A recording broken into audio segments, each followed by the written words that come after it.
ना रोज़े के कुछ ज़रूरी मसाइल को बयान किया जाएगा।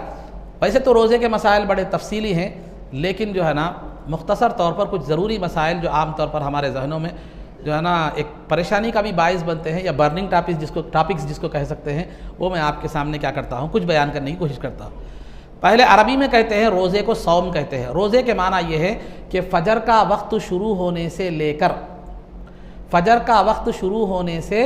लेकर मगरिब का वक्त शुरू होने तक, यानी सूरज के गुरूब होने तक खाने पीने और मुबाशरत से परहेज़ कर, इरादतन जानबूझकर, इत्तेफाक से नहीं, गफलत से नहीं, जानबूझकर सुबह सादिक यानी फ़जर का वक्त शुरू होने से मगरिब का वक्त शुरू होने तक यानी सूरज के गुरूब होने तक जानबूझकर इरादे के साथ खाने और पीने और हम बिस्तरी से रुके रहने का नाम क्या है? ये रोज़ा है। तो रोज़ा ये फ़र्ज़ है हर मुसलमान पर, और बाज़ लोग ऐसे हैं जिनको फ़र्ज़ नहीं है। किस पर फ़र्ज़ है? हर मुसलमान आक़िल, या जिसको अक़ल हो, दीवाना ना हो, आक़िल बालिग़, इस पर क्या है? रोज़ा फ़र्ज़ है। किस पर फ़र्ज़ नहीं है? जो रोज़ा नहीं रख सकता उस पर फ़र्ज़ नहीं है, और जो सफ़र में हो उस पर फ़र्ज़ नहीं है। जो रोज़ा नहीं रख सकता उस पर फ़र्ज़ नहीं है, और जो सफ़र, इसमें कई सूरतें हैं, लेकिन मैं आपको याद रखने के लिए बता रहा हूँ। रोज़ा नहीं रख सकना या जो सफ़र में होना। रोज़ा नहीं रख सकना मतलब उसकी कई सूरतें हैं। एक आदमी इतना बूढ़ा है कि वो रोज़ा रखने की क़ुव्वत उसके अंदर नहीं है, तो लिहाजा उस पर रोज़ा माफ़ है, उसको उसका कफ़ारा देना पड़ेगा। अब देखिए, रोज़ा नहीं रख सकने की दो सूरतें हैं। रोज़ा नहीं रख सकने की दो सूरतें हैं। बाज़ सूरतें तो वो होती हैं जो परमानेंट होती हैं, यानी ज़िंदगी में कभी रोज़ा रखने की ताकत आ ही नहीं सकती। बाज़ सूरतें ऐसी होती हैं जिसमें रोज़ा रखने की ताकत टेम्परवरी नहीं होती, लेकिन बाद में आ जाती है। तो जिनको ज़िंदगी में कभी रोज़ा रखने की ताकत आ ही नहीं सकती, उनके लिए कफ़ारा देना है। उनके लिए क्या है? कफ़ारा देना है। अगर ये लोग भी, जिनको ये यकीन था अब ज़िंदगी में मैं रोज़ा कभी भी नहीं रख सकता, ये समझकर कफ़ारा दे दिए थे, लेकिन अल्लाह के फजल से बाद में खुदरत आ गई, तो उनका कफ़ारा कैंसल, फिर वो रोज़ों की क़ज़ा करेंगे। क़ज़ा करेंगे। ठीक है बात? ये किसके लिए है? जिनकी आप रोज़ा रखने की ताकत आने की उम्मीद नहीं है, उनके लिए कफ़ारा है। और कफ़ारा कितना है? एक रोज़े के बदले में 100 रुपये। अब वो इल्मी तहक़ीक़ में ज़्यादा नहीं जा रहा हूँ मैं, आपको आसानी से बताना, याद रखने के लिए। 1 रुपये, एक रोज़े के बदले में 100 रुपये, ज़्यादा दिए तो भी अच्छा ही है, खर्च।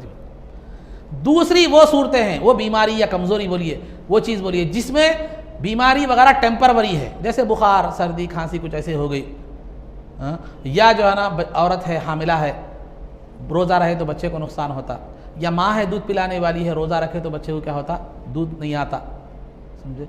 या जो मुसाफिर है, टेम्परवरी सफ़र में है, तो इन लोगों को क्या है मालूम है, रोज़ा छोड़ने की इजाज़त है, लेकिन इनको कफ़ारा देने की गुंजाइश नहीं है, बल्कि बाद में उसकी क़ज़ा करनी पड़ेगी। लेकिन एक ऐसा बूढ़ा है जिसको फ़िक़ा की इस्तिलाह में शेख फ़ानी कहते हैं, इतना कमज़ोर है कि कभी भी रोज़ा रखने की उसे क़ुदरत आने वाली नहीं है, तो उसको कफ़ारा देना पड़ेगा। कफ़ारा कितना है वो बोल दिया मैं।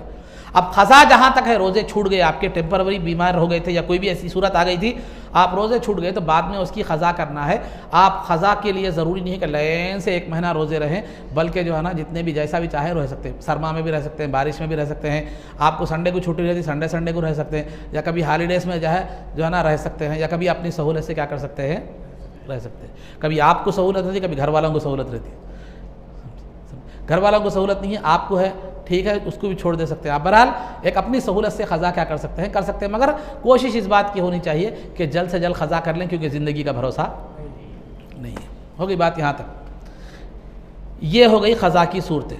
रोज़ा कब माफ़ होता, कब नहीं होता।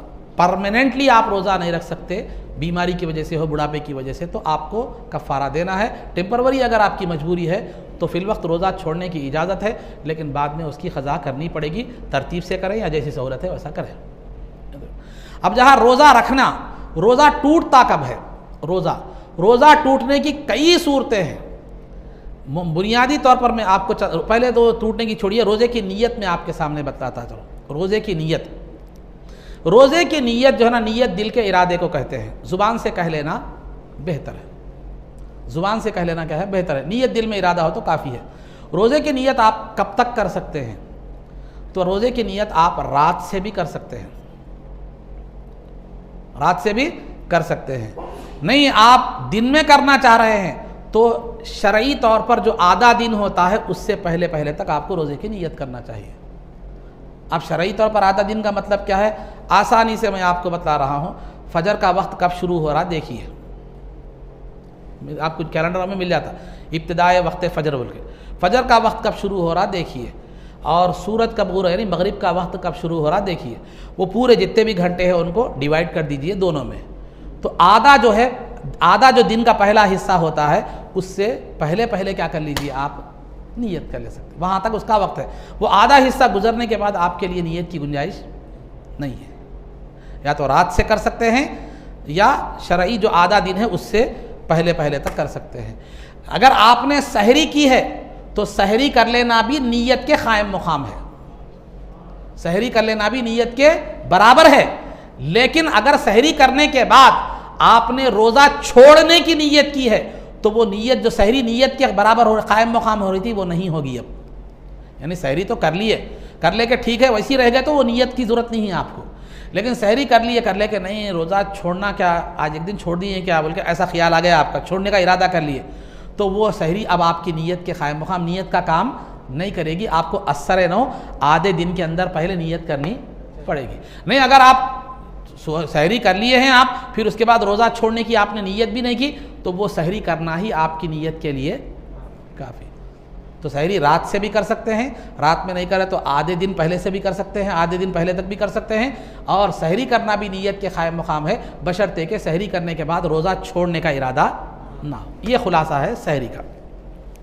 अब रोज़ा तोड़ना, देखिए किसी भी चीज़ को ग़िज़ा के तौर पर, खाना होना जैसा है, दवा के तौर पर या लज्जत के तौर पर, गुटका उटका है, तो किसी भी चीज़ को ग़िज़ा, दवा या लज्जत के तौर पर अगर आप खा लेते हैं तो उसकी दो सूरतें हैं।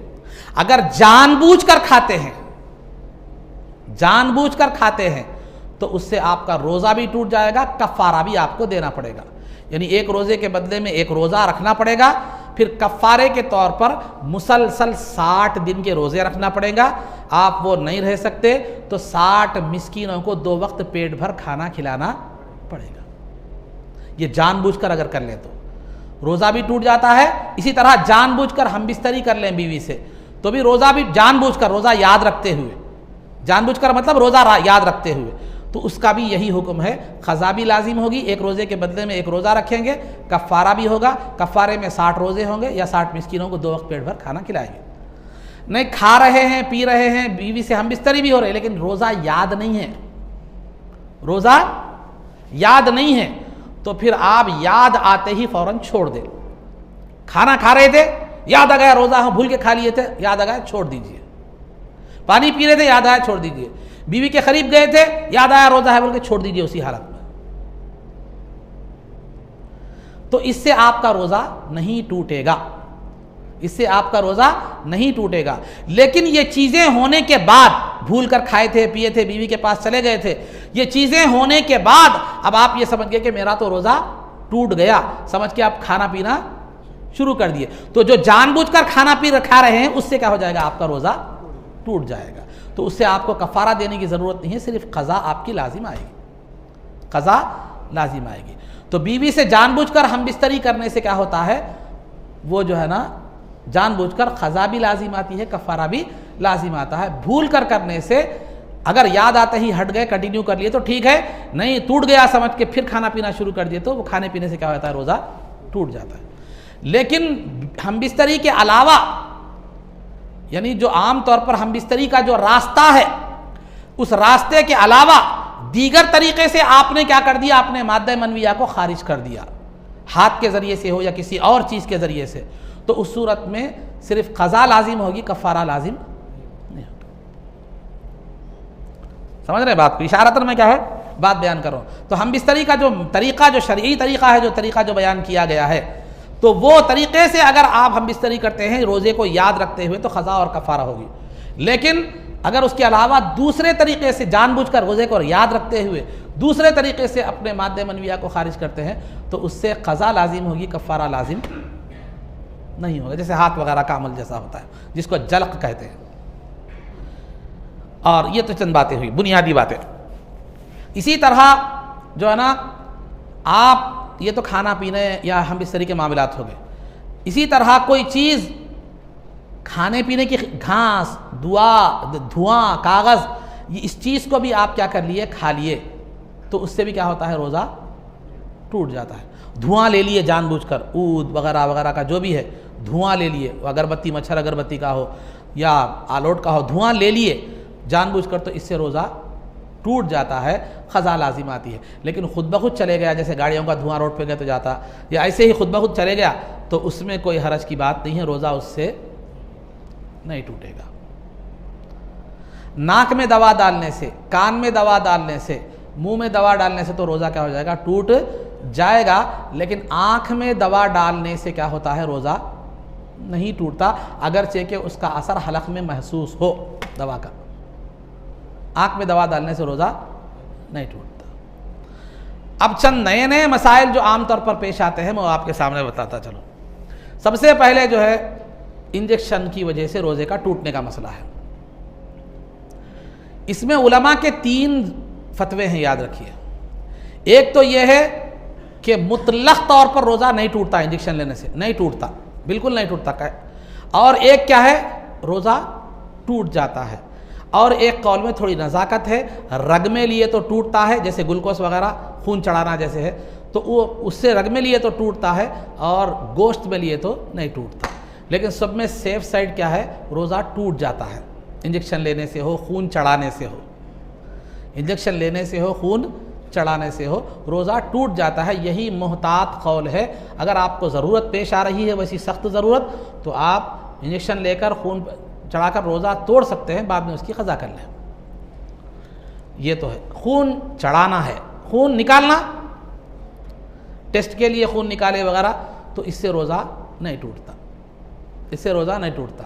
इसी तरह जो है ना, आप ऑक्सीजन लगाना, ऑक्सीजन लगाना है, तो ऑक्सीजन जो है अगर आप लगाते हैं तो ऑक्सीजन में अगर दवा है तो रोज़ा टूट जाएगा, खाली हवा है तो रोज़ा नहीं टूटेगा।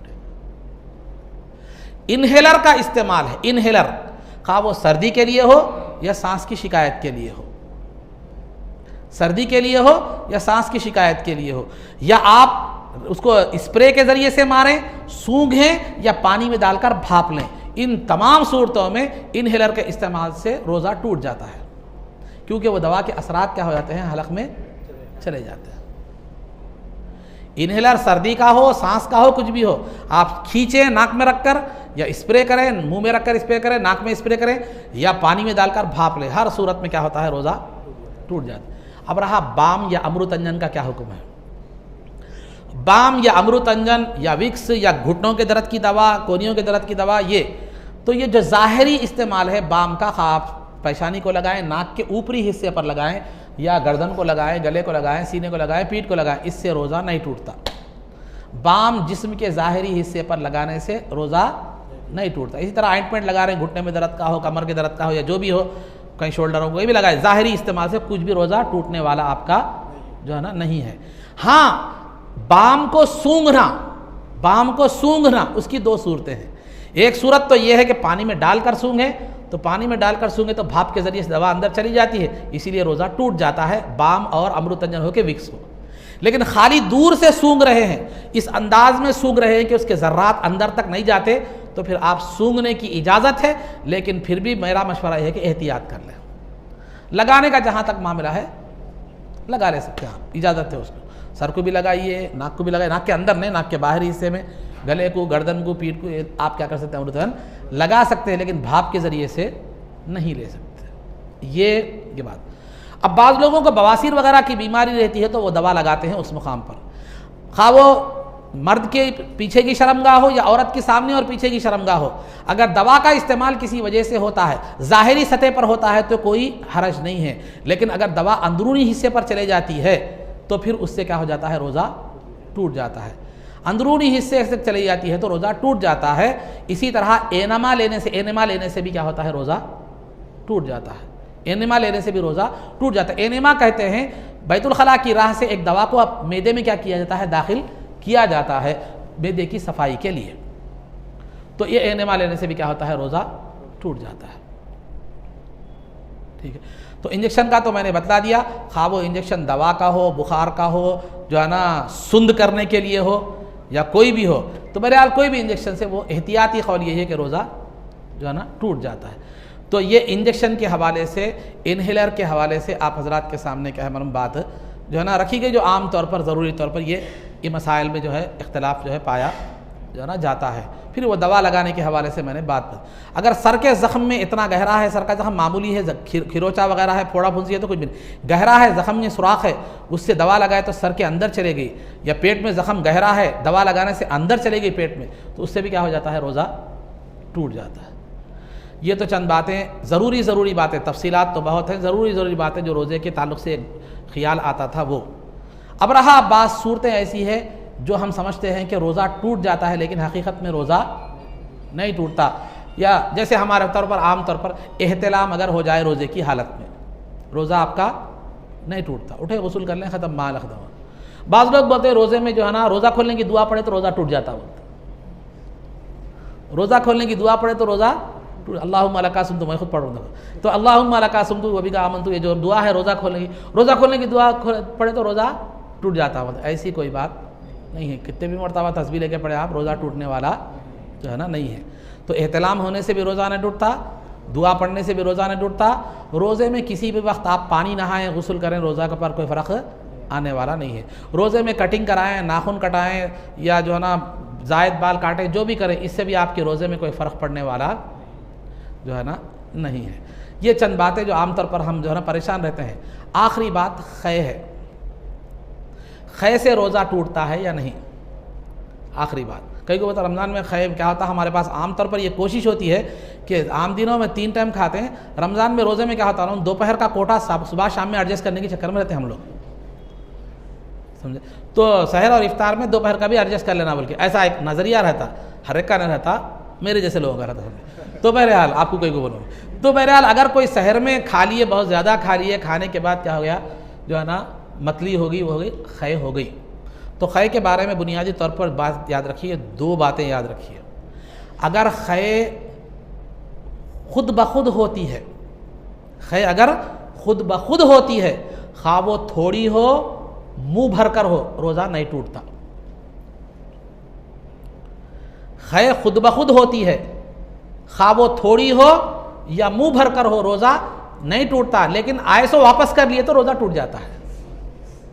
इनकमिंग नहीं होना, आउटगोइंग होना, यानी ख़य आ गई आपको, कर दिए, मुंह भर कर ही हो, थोड़ी हो के मुंह भर कर हो, रोज़ा नहीं टूटता। मगर लौटा लिए उसको, मुंह भर कर आई थी, लौटा लिए, थोड़ी बताई थी, लौटा लिए, कुछ नहीं होता, मुंह भर कर आई थी, लौटा लिए तो रोज़ा टूट जाता है। ये हो गई बात। नहीं जानबूझकर निकाले,